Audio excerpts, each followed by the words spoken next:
प्यारे बच्चों, I am law teacher. मैं बच्चों को कानून पढ़ाता हूँ। दिल्ली विश्वविद्यालय में भी जब मैं एक तरीके से बच्चों को पढ़ाता रहा हूँ और बताता हूँ बच्चों को कि 3 नए कानून आ गए हैं, और जो फर्स्ट ईयर के बच्चे थे जिन्होंने मेरे से क्रिमिनल लॉ पढ़ा, उस समय तो मैंने आईपीसी पढ़ाया।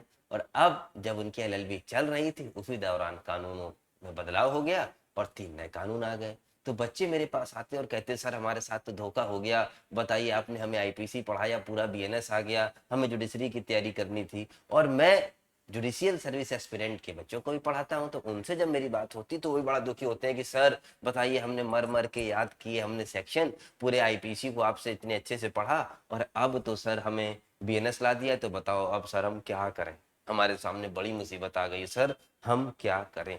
तो मैंने कहा, प्यारे बच्चे, सबसे बड़ा मसला यही है कि आपको घबराना नहीं है। मैं ये कहता हूँ, बीएनएस के आ जाने के बाद, बीएनएसएस के आ जाने के बाद और भारतीय साक्ष्य अधिनियम 2023 के आ जाने के बाद भी आपको घबराना नहीं है। अगर आप चाहते हैं अपने आप को मुतमईन रखना, इत्मीनान से रखना, तो आप कुछ मत करें, बस आप इन तीनों कानूनों को खोलकर बैठ जाएं।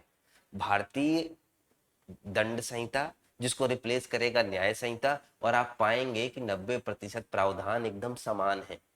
Sir what about 10%? और वो भी जो 10% है प्रावधान, वो आपकी उंगलियों पर है, बहुत ज्यादा चेंजेस नहीं हुए। हाँ, थोड़ा सा काम आपको प्रावधानों को याद करने के लिए करना पड़ेगा, लेकिन बहुत ही ऑर्गेनाइज वे से अगर आप देखेंगे तो वो भी चीज बड़ी आसान है। भारतीय साक्ष्य अधिनियम जो रिप्लेस करेगी इंडियन एविडेंस एक्ट 1872 को, उसमें भी कोई ऐसा बहुत मेजर चेंज नहीं किया गया जिसकी हम जिक्र करें। मुझे ऐसा लगता है भारतीय साक्ष्य अधिनियम तो सिर्फ नाम परिवर्तन के लिए किया गया, क्योंकि दोनों को कर रहे थे, इसको भी चेंज कर दो। सबसे कम चेंजेस उसमें किए गए, और होने भी चाहिए थे, क्योंकि बहुत ही सारगर्भित तरीके से भारतीय साक्ष्य अधिनियम को तैयार किया गया। अब बात करते हैं भारतीय न्याय नागरिक सुरक्षा संहिता की, जो आपका रिप्लेस करेगी बच्चे दंड प्रक्रिया संहिता को। इसमें जरूर ऐसे परिवर्तन हैं जो बड़े विस्तृत हैं, और बड़े कुछ प्रावधानों से तो मेरा भी विरोध है कि इसमें परिवर्तन होना चाहिए, विचार किया जा सकता है, खास तौर से पुलिस कस्टडी, इन्वेस्टिगेशन, इन सारे मसलों को लेकर। खैर, तो हम बात कर रहे थे जुडिशियल सर्विस एस्पिरेंट को कि उनको क्या करना चाहिए। प्यारे बच्चे, तुम्हें बिल्कुल भी नहीं घबराना है, और खास तौर से नए बच्चों को तो बिल्कुल भी नहीं घबराना है। आप तो इक्वल फुटेज में आ गए, पुराने विद्यार्थियों को भी याद करना था और आपको भी याद करना था क्या? सिर्फ index, number of sections. BNS और आईपीसी का 90% कंटेंट सेम है। इधर देखो, common intention, common object, private defence, murder, culpable homicide, theft, robbery, extortion, criminal breach of trust, miss appropriation of property. प्यारे बच्चों, लेस मात्र का भी चेंज नहीं किया। ये सब पूरा सिलेबस खत्म हो गया ना आईपीसी का, कुछ टॉपिक छोड़ के, किडनैपिंग और अबडक्शन। लेस मात्र का, कॉमा का भी चेंजमेंट इसमें नहीं किया गया इन सारे इंपॉर्टेंट प्रोविजंस में। हाँ, पनिशमेंट को थोड़ा ऊपर नीचे जरूर किया गया है।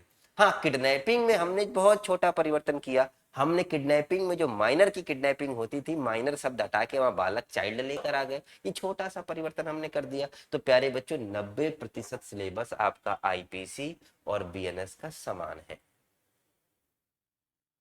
मैंने क्या कहा? 90% सिलेबस आपकी आईपीसी और बीएनएस का समान है। आपको बिल्कुल भी नहीं घबराना है। और नए बच्चों के लिए तो और इजी हो गया कि उन्हें तो याद करना ही था। ठीक है, बिल्कुल भी नहीं घबराना। और जो चेंजेस है, अगर मैं एक दिन क्लास ले लूंगा तो सारे के सारे जो चेंजेस, न्यू चीजें डाली गई हैं, वो सारी की सारी आपको समझा सकता हूँ। जो सेक्शन है, चेंजमेंट है, वो आपकी उंगलियों पर होंगे। ठीक है, तो सबसे पहले जुडिशियल के जो एस्पिरेंट हैं, जो पढ़ रहे थे, उनको घबराना नहीं है, नए कानूनों को उठाना है, बस एक बार देखना है, कॉम्परेटिव एनालिसिस कर लेनी है, आपको पता लग जाएगा कि 90% समानता है, और 10% में जो परिवर्तन किए गए वो इतने विस्तृत नहीं है कि आपको परेशान कर सके। वो हम एक बार एक क्लास में ही उन बीएनएस की चीजों को कवर कर लेंगे। हाँ, बीएनएसएस में थोड़ा सा टाइम लग सकता है, बस सिर्फ नंबर इंडेक्स तो आपको याद करना पड़ेगा। ये जरूर चेंजमेंट हुआ है, इतना काम आपका बड़ा है। तो नए बच्चों, तुम्हारे लिए ब्लेसिंग इन डिस्गाइज है, नए पुराने सब बराबर हो गए। ठीक है, पूरी मेहनत, पूरी शिद्दत के साथ एग्जाम दो, निश्चित रूप से तुम्हारी सफलता तुम्हारे हाथ में है।